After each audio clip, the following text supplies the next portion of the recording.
So your Odyssey's power sliding door gets almost shut, then just slides right back open. Yes, you can fix this, and it's not the big computer repair you might be thinking. The door is reversing because of a bad signal, and the cause is almost always just a worn-out center roller assembly. Here's what's happening.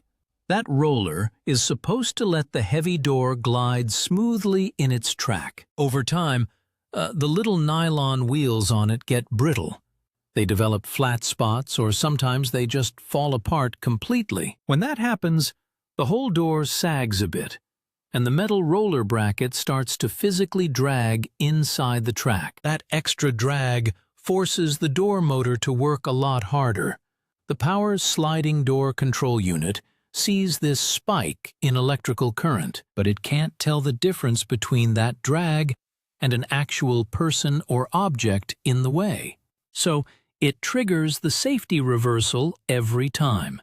It's a simple mechanical part feeding bad information to a perfectly good computer. Your first step is to replace that center roller assembly.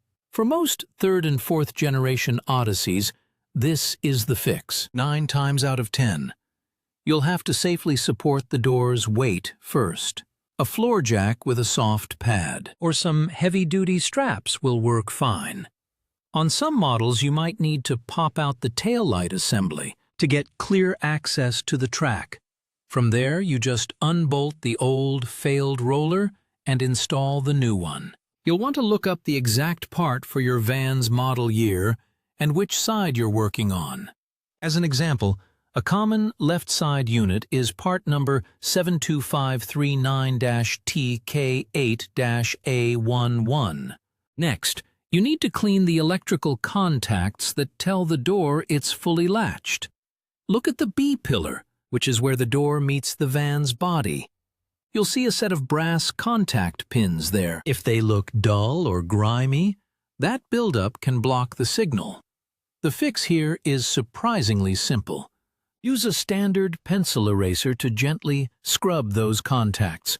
You just want to polish them until they're shiny brass again. Then, wipe off the eraser dust and apply a very thin coat of dielectric grease. This just protects them from future corrosion, so don't glob it on. Then you have to clean out the track itself.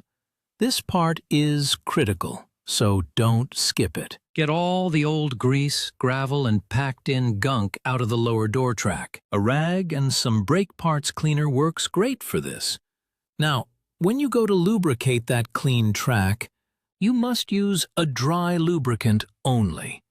A dry PTFE spray or even graphite powder works perfectly. Whatever you do, do not use wet lithium grease.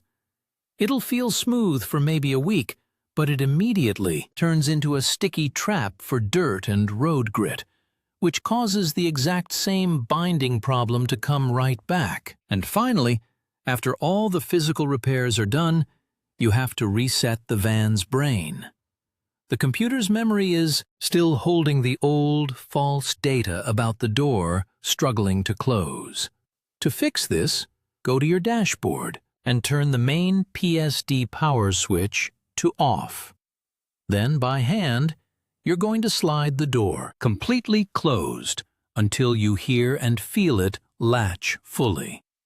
Once you're sure it's properly shut, turn that dashboard switch back on. This simple process re-zeroes the motor's internal counter and teaches the control unit the new, correct home position. If you skip that reset step, the computer will just keep operating on its old, bad data, and the door will probably continue to fail. So before you start worrying about a bad control module, always check that center roller first. It's the most common cause of this whole headache by a long shot.